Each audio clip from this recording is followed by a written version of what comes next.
Hey everybody, welcome back to another episode of Rambling Through Everyday Life with Fran and Angela. My name is Fran, and I am one of the co-hosts for this podcast, and we are so glad that you're here. So thankful for you. This episode is something else. You put your thinking caps on, your listening caps on, and let's not be afraid to sit in the deep things with the Lord. All right, we love you guys so much.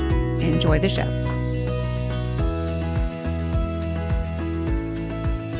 Okay, everybody, welcome back. How are you today, Angela, on this Sunday afternoon? It's one of the best days of my life. I love it so much. It's a wonderful day. It is a wonderful day. Is this where I elaborate on the Do why? tell. Don't just throw that out there and leave us there.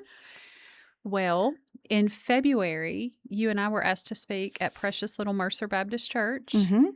And when we got ready to leave their sisterhood event that night, you looked at me and you said, "Why do you not go to this church? It's in your backyard and it's precious." Yeah. And I said, "I don't know." Yeah. And I went home thinking about that conversation. And I'm so glad you asked. I'm so glad Nicole Ferguson invited us. Mm-hmm. I'm so glad you asked me that question.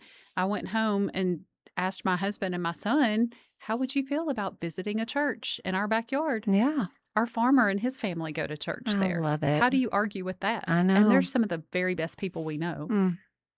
We've been part of it ever since. And today we officially became part of Mercer Baptist Church. Thank you, Jesus. I have cried and worshiped and been down to the altar, and I'm just floating on a cloud. It's the best day ever. It is. It's a great day. It's the beginning of a new season. I love to have people. Mm-hmm. I love to belong. Mm-hmm.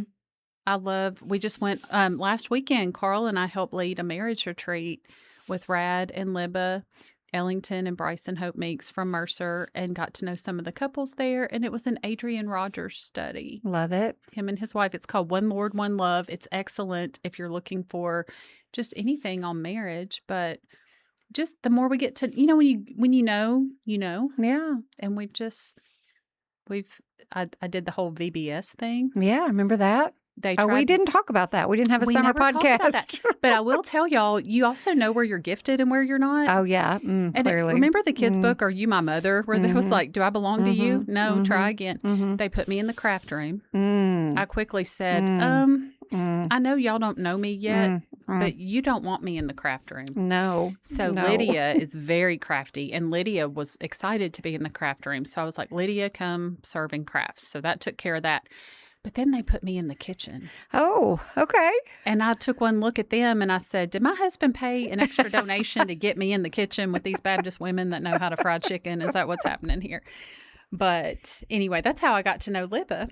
And anyway, And that just all began back in February. At the very end of February. 6 months ago. And you and I have talked so much about seasons and how we felt like the Lord was just doing new things in our lives. And you never know what that's going to look like. No. We were happy where we were. I wasn't looking for a new church necessarily, but Cole is very plugged in with the youth group, and Lydia went to a crawfish bowl with the young adults last night, and it's just sweet. Yes, it is sweet. And it's right there in my neighborhood. Yeah, right. And just, for so many reasons, it makes sense. It does. So it's a win. Today is a beautiful day. It's a win for everybody. So we also very much are interested in how Fran is doing.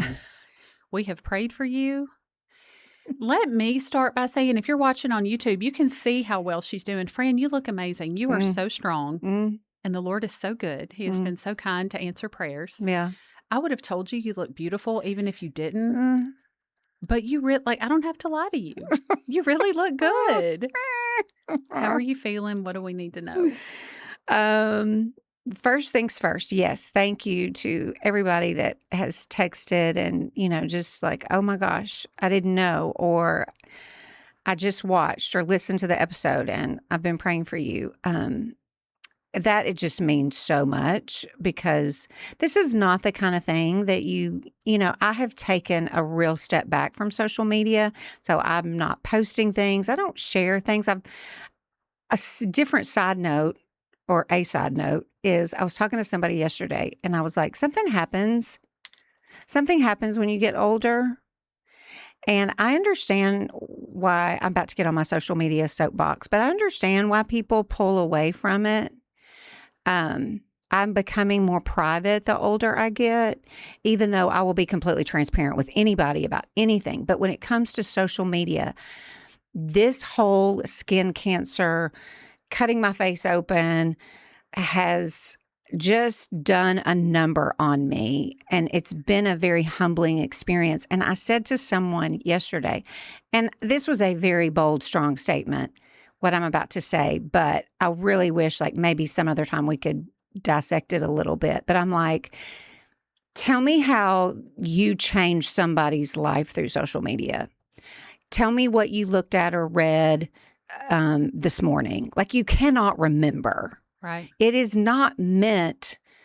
It is just, I feel like it's just causing so much insecurity, so much doubt, so much confusion. I think it's just messing with our brains in such a way that is truly not helpful, to where we have studies now that show we have a generation, this younger generation, that is more stressed, more lonely, more overwhelmed, than ever before, more anxious, in the history of this world. And a big part of this has to do with social media and its influence and terrible influence on us. We talked about that this morning in Sunday school. Listen, I yes. have Sunday school at my little church. Mm-hmm. One thing that was brought up by a younger person is they feel like they're caught up and they know everything. Yeah, and you don't. But you don't. No. I'm getting to know some of these people, and I've not spent much time yet face to face with them, but I know all about their life by what I've read. Yeah. So there's a real tendency to just not invest the time in person because I already know a lot of the answers. Right. That's weird. It is weird. And this came about in the last week after I had this procedure done, because if you know me, then you know this has happened, and therefore you're going to check on me. I don't need social media to validate, to take care of me, so to speak. That's not healthy for me. And so, as I told y'all, I don't know if we talked about this on the podcast. You and I have talked about it so much to where I'm like, I get confused on, did we talk about this? Where did we talk about this? But yeah, we did talk about this, because I have said in different places that this journey has just exposed so much pride in my heart and my desire to be seen and known by man instead of the Lord. I've got everything flipped backwards. I want to be applauded by man first and then the Lord. I want to be seen by man first and then the Lord. And we have had an overwhelming amount of people reach out and say, me too. Yeah. And bravo to Fran for breaking that open into the world and saying the hard things, because that is very relatable. It's very relatable. And I think until you go through something to where in the last, since, I don't know, a solid week, I didn't leave the house. I had a big bandage on my face. I was questioning a lot of things on identity and this approval of man and to be seen by man. And the little bit that I was getting on social media, I was like, this is not helpful for me right now, because I'm so tired of seeing the good in everybody's life when I know bleepity bleep bleep that's not real. What if we had a day where everybody just showed the real stuff? I know. Nobody would do it. But so it's like social media has become this place curated where it's just all good all the time. And when you're in such a vulnerable state that I've been in, that is not helpful. Well, you'd have to feel left out. Oh, I think yeah. I would. Very left out. And your face is your face. Right. I've got a scar on my arm that I can cover up. Sure. Your nose can't hide. Right. So it's, do I just sit home? Right. Or do I go? Yeah. I didn't go to work. I couldn't deal with it. I couldn't deal with the looking, the asking me the questions, the insecurity, the self-conscious state that you just live in all the time. I couldn't do it. It was traumatic enough, the whole experience of the procedure itself that day. And so that's very embedded in my brain and in my heart and my nervous system. And so to come and like be around people was like, no, I got to take off work. I can't do this. And then so to open up social media and to see these lives being lived and led, you're like, nah, I'm not Y'all are real. fake. I'm Y'all are not. all fake. Yeah, I just can't do that right No. now. I can't do it right now. But anyway, so that's my little tangent on social media, and it gives me anxiety to open up and look at it. Honestly, I don't know what the Lord's going to do with that, but I'm just not interested in it right now. But I can't say it enough. Go to the dermatologist and get your skin checked. But then also I have found it interesting that any other cancer that we would have inside our body that we cannot see, without a doubt, we would go get that thing treated and we would be seen immediately and panic if we're not being seen. But the minute something pops up on your skin that is seen and that you know is wrong or off or could be something, we get scared and we're so afraid to deal with it. That is true. And I have just sat in that and thought, isn't that interesting? Because people have texted me and said, I want to go to the dermatologist. I'm scared to go. Wow. And I'm like, I get it. Me too. But if somebody said you've got this, that, or the other cancer internally, you better believe you're going. So there's that tension of the unseen sickness and the seen sickness has been living in my brain for a while. And I think that's interesting. I don't really know what that says about me or about people or about us, but I think it says if something is difficult and I don't know that I want to deal with it and I don't know that I want to see it, because to see it means I do have to address it. That's a whole nother conversation. That's a whole nother conversation. And to have capacity. Yeah, to have capacity for it. But when you can see your skin being cut open, she drew that out for me on my face. She circled the area. She drew a line up. She drew a line down. And she let me look in the mirror and she said, I just want you to see the line, the incision line that I'm going to be making on just the dead center of your nose. With a Sharpie. Yeah, with a Sharpie. It was a purple Sharpie. For some reason, when you told me that part, that made me anxious. Oh, I cannot tell you how anxious I was the whole time. And so then they deaden everything, and that is not fun. They did that when they had to do the biopsy on my nose, but because of the procedure, there's so much more deadening. And this is a plastic surgeon that specializes in dermatology. When I tell you she is an expert pro, the woman is an expert pro. Vanderbilt Health Services, Dr. Stacey McMurray. Oh my God, cannot recommend her enough. And so once everything was deadened, she literally, I'm awake. And it's just her and her nurse. And she's making the incision right down my nose. And the part that I was not expecting was she handed me the mirror again and she said, I want you to see what I've done. And I saw the wound. What went through your brain when she said, here, look in this mirror? It was literally like I took the mirror, looked, and I handed it right back to her because How does your brain process that? It was so disturbing. It was so disturbing. And anyway, so then they bandaged it and they put it under the microscope because she reads her own pathology, and I love that. There's not a separate pathologist. She looks at her own work. What a queen. Oh, I'm telling you, y'all, I would just like hug her and kiss her, and I just cannot say enough things about her and their whole team. So you sit there and you wait for 45 minutes, and I was been listening to the Calamity Club. So what do you do for 45 minutes in the same room where the procedure took place? You just sit there, and I listened to my audiobook. Her nurse comes back in and she said, she called me Miss Fran, and I was like, oh my gosh, all of them look so young, and they just have the most beautiful skin in all the world. But she was like, it came back clear the first time. Praise Jesus. And I literally thought I was going to cry. Because had it not. Oh my God. Had it not, they go deeper and they could have to cut more longer. And I was like, I can't keep doing this. Answered prayer. Because that procedure, the cutting and the taking of the tissue, oh God, I would say was 20 minutes. Like it's a good amount of time. And so you had the best possible outcome in a horrible situation. Yeah. And then they have to deaden some more out into the cheek, kind of away from your nose a little bit to start the stitching process. You go back in the chair, you lay down, your whole face is covered up except for the area that they're working on. And you've got all those bright lights and you can hear everything. And that's also, and you can smell everything because it's your nose, for crying out loud. Mm. So she comes back in and she has to go like under my nose a little bit. And so she starts stitching from the bottom all the way to the top. And that took about 20 minutes. And there's just a lot of tugging and pulling and lifting. And,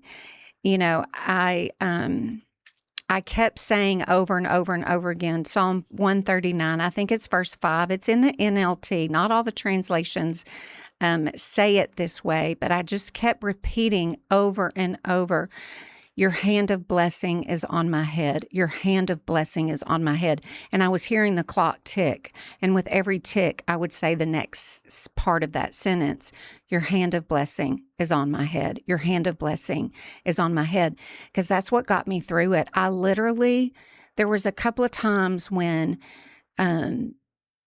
it was either my eyes were watering or it was legit tears. It was hard to tell. Like there were, and they couldn't see that because my face was all covered up, but just, trickling down the side. And I was just like, oh my God, God, are we done yet? And they're so gentle and just like, you're doing great, friend. We're almost done. We're almost done.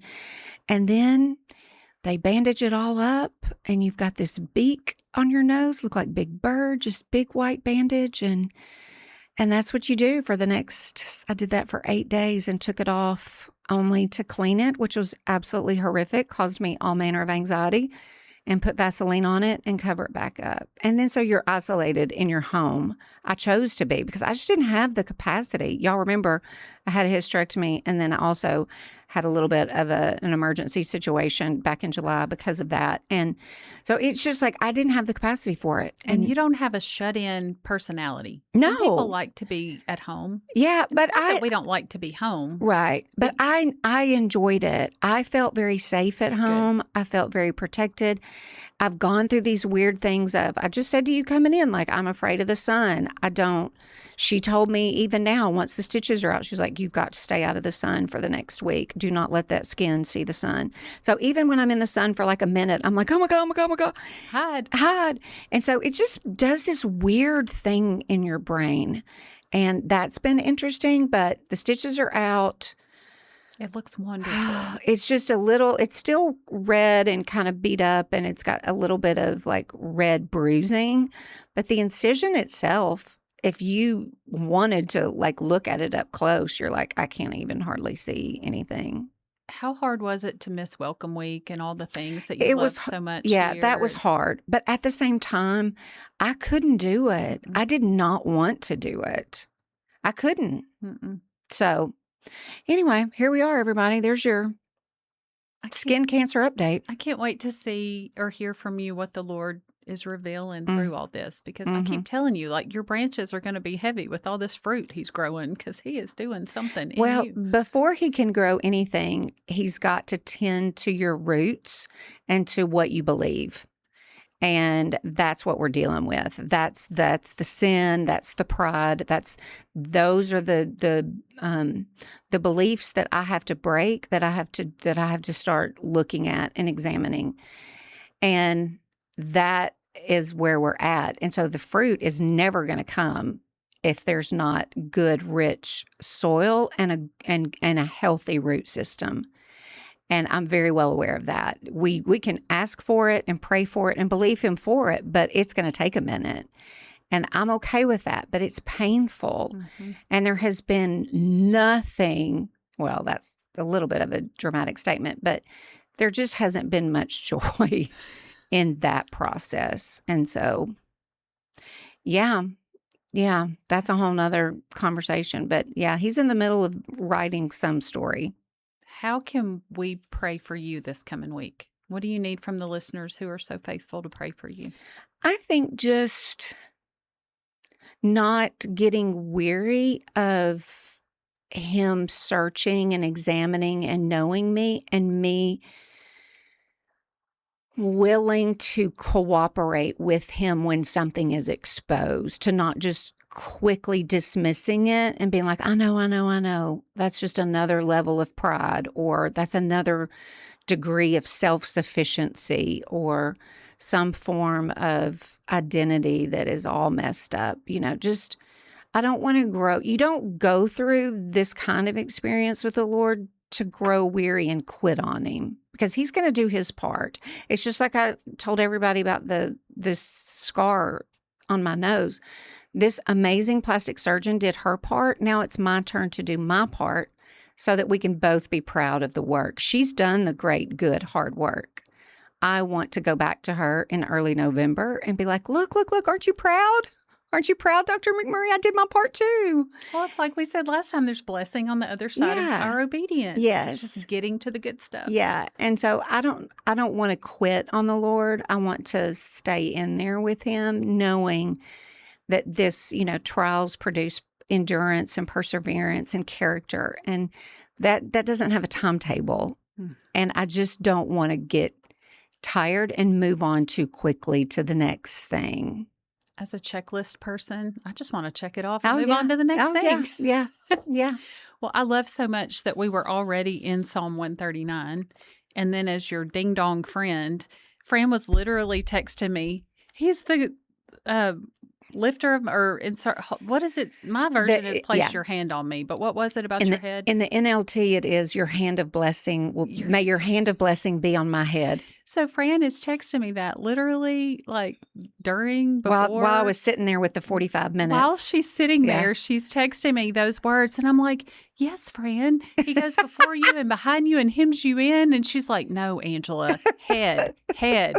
My nose is on my head. He has my head. And I was like, I'm so stupid. No. You literally were telling me that the Lord has us in Psalm 139. And it literally, before this even happened, Fran was in a verse that said that he was blessing her head. And we started claiming that once it clicked in my brain, oh, wait. Yeah. Well, but sometimes it takes me a minute. But I think that's too the beauty of learning verses through different translations is because it's like I've said to a couple of people in the last couple of days of just sit in Psalm 139 for a long time, because we tend to think about only you are fearfully and wonderfully made. Mm-hmm. And there's nothing wrong with that. But there's so much more in that whole chapter that's absolutely beautiful that you just need to sit in for a while. So, yeah, it's just because it wasn't familiar to you. That's all.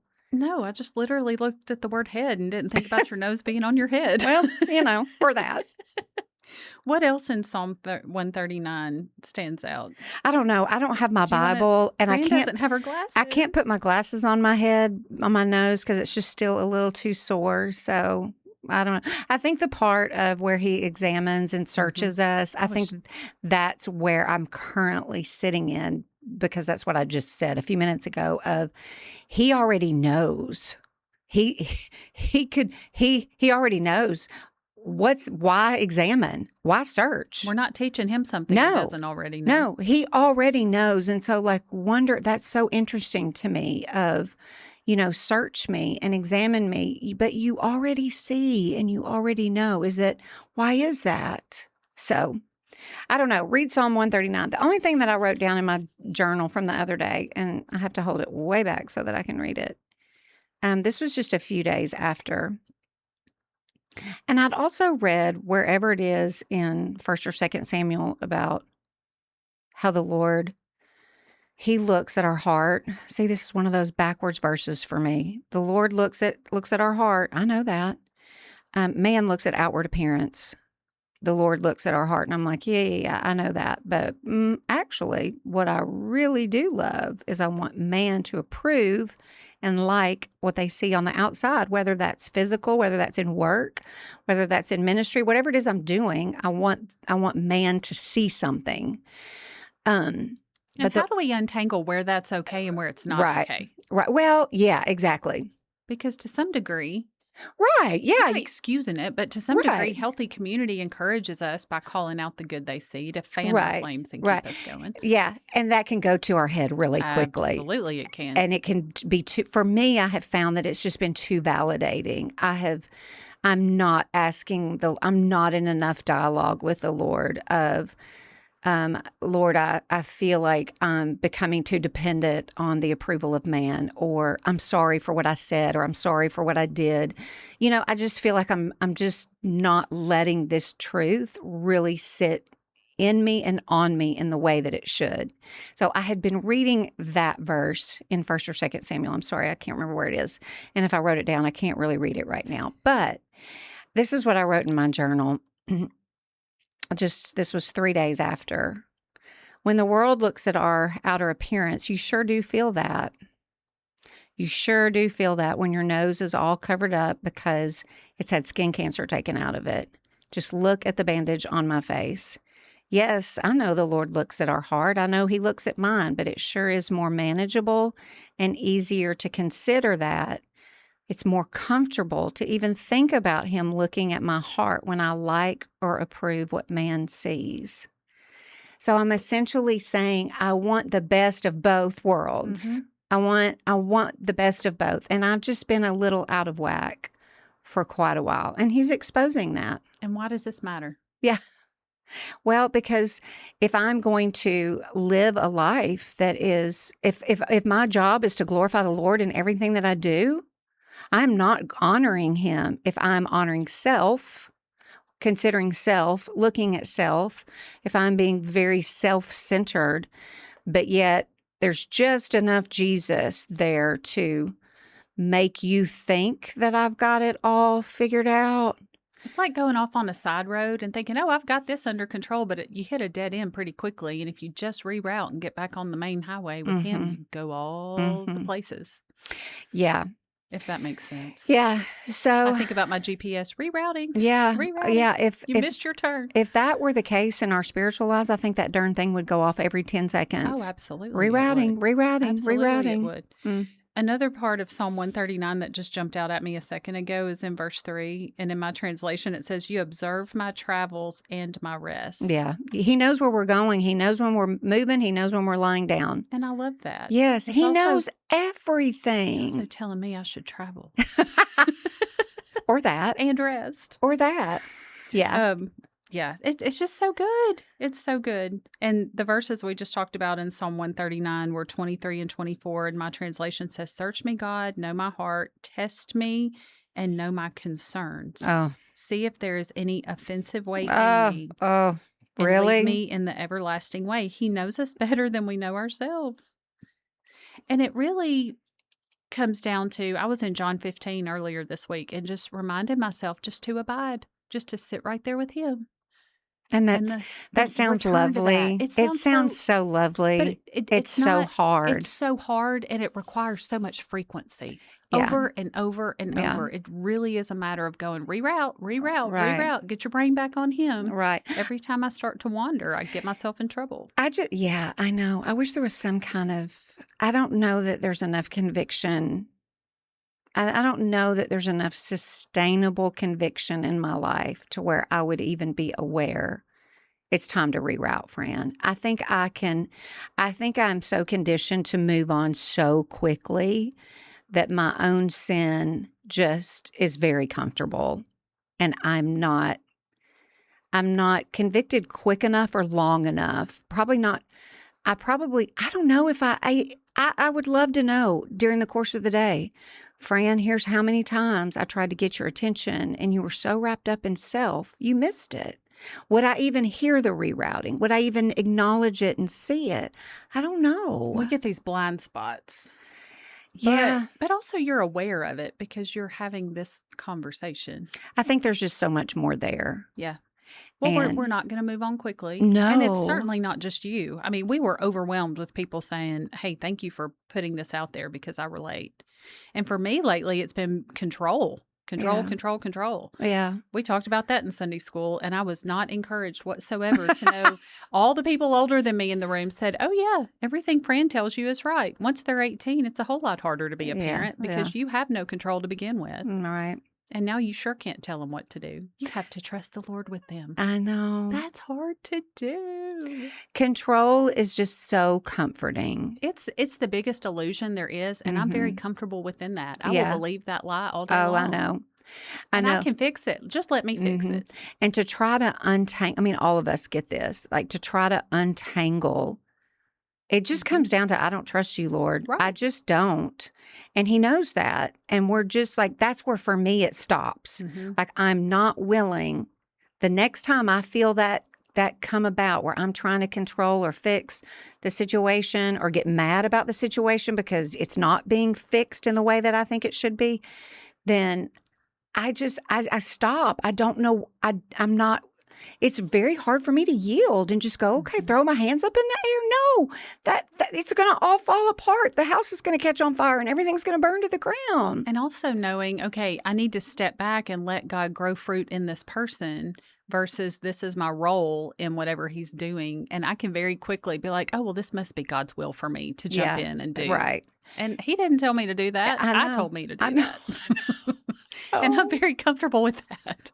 Well, and because we chalk it up to, well, this does make sense. This is wisdom. And it's helpful to them. Yes. And our and the Lord's like, shut up and sit down. You know, like I didn't ask you to do that. So it's just always that weird tension of, am I honestly being patient enough and yielding to the Holy Spirit enough to seek him and let him direct that next step?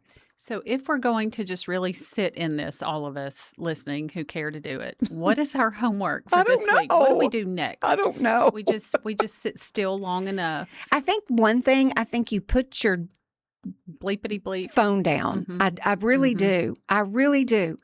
And here's listen, I've just sat here and said all the pride. Like I've got so much dang pride in my life. It's just nauseating to my own brain when I start to, when things come just a little bit more clear and crisp. And so my phone, even when I open up social media, it just literally can make my stomach turn because it's just like, I know it's like a dang drug. And you're like, put it down. I will wake up and have 2 hours before I have to leave my house. And then I pick up my phone for 5 minutes, and then I have 30 minutes left before I have to leave. It's so stupid. Where did that hour go? And Stupid. I didn't benefit from it. I didn't learn from it. Your life was not changed because of it. If anything, I feel heavier because now I know 32 people's problems or situations. You're not meant to carry that. No. You're meant to carry my problems. That's right. Yours and mine only. But it's just not good. So I would say we're going to put our phones down. We're going to put our phones down, or at least put social media, turn your notifications off, delete apps. Set your timers. Whatever you need to do that works for you. Go outside. Yeah, and just let your brain rest so that it can begin to really hear from the Lord and be okay with conviction. And I have written more things down in the last week than I've written down in a very, very long time. That's interesting. And it's just simply because there's so much space. There's just a lot spinning around in my brain that I need to get out. And there is proof that writing versus typing helps your brain process better. Yes. Because you've got to think about it. And your hand and your brain and your, whatever. Yes. There's some scientific blah, blah, blah proof behind that. And then I think, you don't have to, I've said this before, I think reading plans are great, but I'm also if you're in a season where I just feel like I'm not in a reading plan right now. I can't. I'm going to read Psalm 139 until I feel like I've got the whole dang thing memorized. There's just too much going on in there and I'm not ready to move on. And that's okay too. If you need to lose your streak. Do you know it lets you restore your streak? Yeah, now in the Bible app? See, I think that's terrible. I think it's terrible. I actually said no. Yeah. I could have looked perfect, and I was terrible. Like, no, don't restore my streak. This is dumb. It is dumb. We don't need that kind of reward to read our Bibles. No, we don't. And I just feel very strongly about that. Old me would have been happy to restore my streak. Oh, yeah. You're rubbing off on me, friend. Well, I just don't, for what? It's so dumb. For what? It's like when my Aura ring gave me a bad score on my sleep, and you were like, Angela, who cares? Why do you even look at your score? You know you slept bad. Right. I know I had caffeine too close to bedtime, and I know that I scored a 87. Does that define me? No. But did I wake up and look at it and feel a little defeated? Yeah. Yes. But see, that messes with you. It's so stupid. It messes with your brain. And I don't know that that's good for you. It's not good for me. Let's just say that out loud. Okay, I have something to tell the people that they don't know. And because good grief, this has been a serious conversation for 33 minutes now. Well, we're going to flip it. We're going to flip it on its head. Okay, let's go the unserious. Now we're going to go not unspiritual, but unserious. Okay. my husband has added upwards of 60 new critters to our farm. I love it so much. But now we're down to 43. We're giving and taking away. And let's just get our mind wrapped around that number for a minute. New pets, everyone. I have 2 dogs. 2. Well, 1, 2. Those are my animals and my pets in suburban Jackson, Tennessee. Green Acres. Was it Zsa Zsa Gabor? Yeah. And Yeah. Man with the Pitchfork. Mhm. You Yeah. are my wife. Yeah. Goodbye city life. I grew up in the city. Here we are in the country with all these birds. And how many did you say? Well, Carl says as of today we have 47, I believe. Okay. Turkeys. Yeah. Okay. Turkeys. Y'all hear that? These aren't turkeys that will be eaten on Thanksgiving. I know. I'm like, what's happening to these turkeys? But here's what's so sweet. Carl is like, Fran is like big sister to Carl. So Carl was very concerned about Fran. And part of Carl's intention on cheering Fran up was, I'm going to name a turkey after Fran. There you go. Listen, that's arriving in life right there. And he wanted to make sure, as you were arriving at your surgery appointment, that I was sending you videos of little Franny. I forgot about that. And I thought, Fran either is going to not see this or be like, why are you sending me turkey videos? I'm Yeah. at the doctor. Leave me alone. Yeah. But little Franny, the red sweetgrass turkey, Mm-hmm. is Fran's namesake in the farmyard. Mm-hmm. And nobody will be shocked to know that little Franny is the mischief maker on the barnyard. Yes, as she should be. Little Franny is taking charge at getting out of the pen and sitting on the house and teaching the others how Yeah. to use their wings and escape. And Carl has to chase them with a net. How to misbehave in the farm world. And it's so funny because they think they're puppies. They jump up in his lap. He has moved a little camping chair into the turkey pen. That's so because precious. he said they're good for his nervous system. So I'll let him sleep out there if that's what it takes. But he sits there with his coffee in his little camping chair surrounded by all these birds. How do they not fly off all the time? Do they not Well, know? I don't know.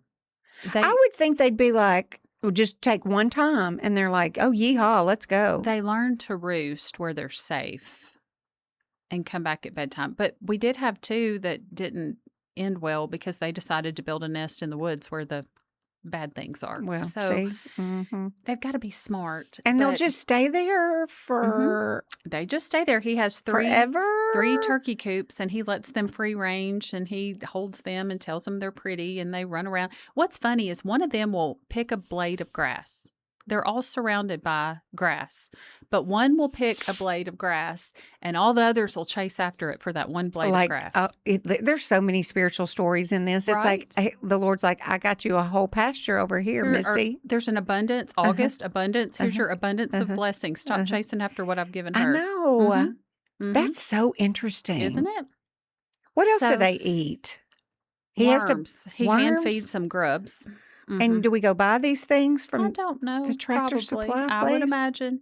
But Dottie the pig Yeah. gets a little frustrated with the turkeys and their shenanigans. So she charged and oinked at Franny to get Franny to settle down. So Dottie and Franny have had a little not getting conflict, and Dottie had to lay down the law and tell Franny to calm Literally, down. she laid down the law. She did. She did. Literally. Literally. That's so funny to me. Do they? know. What do they do at nighttime? Do they just go to sleep? They roost and they go to sleep. What does and that then mean? They roost. They get up off the ground. So he has these poles up near the roof of their chicken coop, and they fly up there and they perch and on they this sit up little, there. Why do they do that? Did I already ask so you they that? don't get eaten by a fox or a coyote or anything on the ground. And they just know to do that, They or just somebody. know to do. It's just in them. Mhm. The ones that don't get eaten. So And they sleep. they sleep. Do they tuck their little heads down? They do. And then do you hear them in the morning? Do they start cackling and making sounds? They gobble. Give us that sound, Angela. cannot Yes, do it, I but need you to do it. Give us the sound, Carl Angela. can do it really, What does it really sound well. like? Gobble, gobble. Oh, come on. I can't do it. I will get you a video. Yeah, we'll have video. We'll have a video. Okay. I'm not a good imitator of Okay. turkey No, I gobbles. wouldn't have a clue how they sound. I mean, And- I guess in the videos that y'all have sent me, I can hear it, but I'm like, I don't know how to imitate that. And then at some point in the near future, Atlas and the turkeys will have a book. Y'all, it's going to be printed. I'm going to print on Tuesday of this week coming That's up. amazing. Mhm. And he is now 7 years old, Yeah. little Atlas. I'm pretty sure, I'm 99% sure that the name of the book is called The Great Turkey Escape. Oh my goodness. And pretty all the money sure. goes to Birth Choice. All the money will go to Birth Choice. So we will need y'all's help. Yes. Buy these books. Buy these books. For your babies. I can't wait to talk about that event and launch and all of that. That'll be so fun. Atlas has asked for a lizard in a cage, and his mother suggested that he start with a fish and see if he can keep the fish alive. Do lizards go in So- cages? I don't know. Where's Carl? I don't know. Wouldn't it be But something we have a if fish. I wish we could get Carl on this I blah blah know. blah Oh show? my goodness.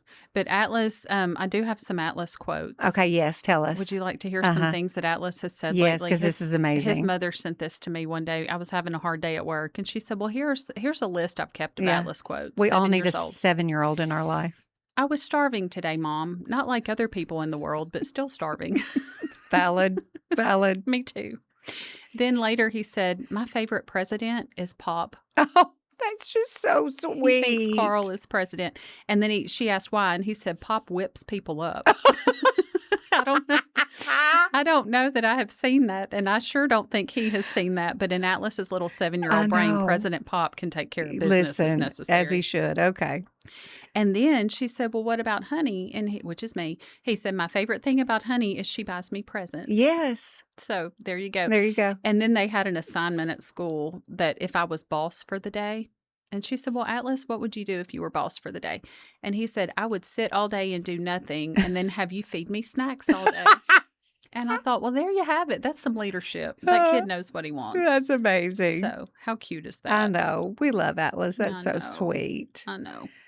Okay, well, I told you a little bit about the marriage retreat. We did that last Mhm, weekend. Our session was communicate, don't disintegrate. Yeah. And then you and I added on the interstate because if any of you have been married a while and know you need good communication skills to not disintegrate, on the interstate is a good place to test that I out. need y'all to share stories of how you've lost your marbles when your spouse was driving down the interstate. Does because anybody else pretend to hit the gas and the brakes on the passenger side or say out loud what they think their husband should do or not do when he's whipping in and out of traffic like Mario Andretti on the interstate? I mean, for real, this is not the Indy 500. I think they're entertained by who can Risking I our beat- lives? Who can I beat to Nashville that I don't Gosh. know? Here comes that same white car. I got to get ahead of him again. It's exhausting. It's so funny. Yeah. Okay, super fast. I have a podcast recommendation Yeah. list, and you probably have a few Mm. too that you love. But I'm absolutely binge listening to Maddie Pruitt. Stay true. I with have Maddie not listened to one of her Oh. episodes ever in my life. They Ever. are so incredibly good. Ever. She had one that came out. Y'all may know she was on the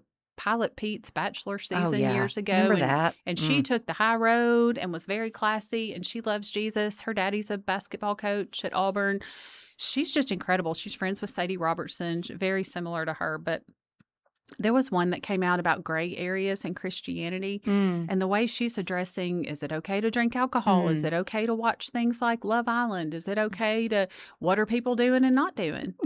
And listen, the Lord has convicted me. I used to watch some of these things, and I haven't. Can in I a watch couple Dallas of Cowboys years. cheerleaders? She gave such a great answer about how personal that is for all the people. Yeah. But just, it's so refreshing to have a younger voice Yeah. that's so Right. confident Well, in and it's who not- she is in Christ. And not an old lady, one of us going, rah, rah, rah, rah. Because I said so. And they're like, but you did it. And now you don't want to do it. So now you're telling us not to do it, even though it's not age appropriate for you anymore. Right. Mm-hmm. Yeah. Yep. Okay. And the Perrys with the Perrys. Yeah, always love them. And then 2819 Church Yes. with Philip Anthony Mitchell. Yeah. Love him. Love, love, love, love. We're going love, to love. Atlanta on a field trip to see him preach one of We these are. days. One of these Sundays, we're With going to Susanna. grab Susanna Mhm. and we're going to hightail it down We're there. going to take the little flight. Mhm. Oh, the flight from Jackson is buy one, get one free. Oh, dang. I For wish a while. There's a flight from Jackson to Chicago and Atlanta. If you're Mhm. interested in travel, Mhm. check that out. 'Cause Check that's that out. Mm-hmm. Denver Air for the Okay, win. what else? Okay, read our memory verse for August. We've only got, y'all, it's the 23rd of August is like the month that never, ever ends. And it's like, Yes, but also it's going by quickly. is it? Speak for yourself. Well, unless you're Fran in the infirmary where she's been for quite a I while. feel like we've been in August for a very, very long time. Mm-hmm. John 16:10, John 10:16. What is it? I thought it was in Luke. Oh, I don't have my spiral with me. Fran. I'm so abundance. Is it the one? Oh my God, y'all. This is so lame and horrible and embarrassing. I don't have my spiral with me, and clearly I don't have it Well, I was memorized. going to look on my phone, and we're using my phone to record this podcast. Hang We're on. in trouble. Here, no. You keep talking. I'm going to pull up our notes, Okay. our story Well, notes from last time. I'm going to see. I want to say Luke 9. Yeah, Luke 19, right? Luke 19. Luke 16:10. Here it is. 19:16. Same thing.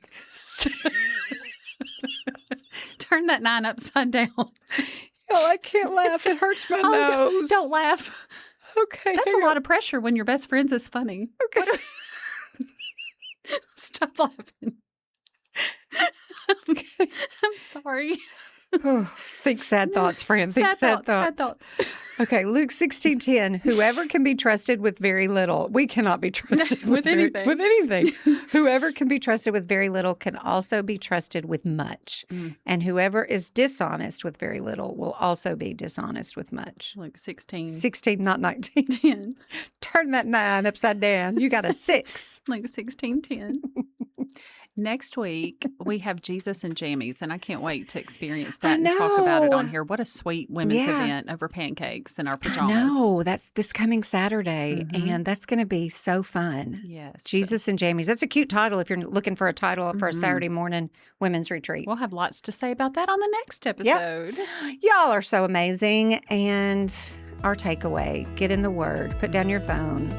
Don't be afraid of what the Lord wants to search and examine in your heart. And do it with a friend. Invite somebody to do this with you. We're better together. Yes, absolutely. And we're here if you need us in any way. Absolutely. All right, y'all have a fantastic week. We love you so much. See you next time.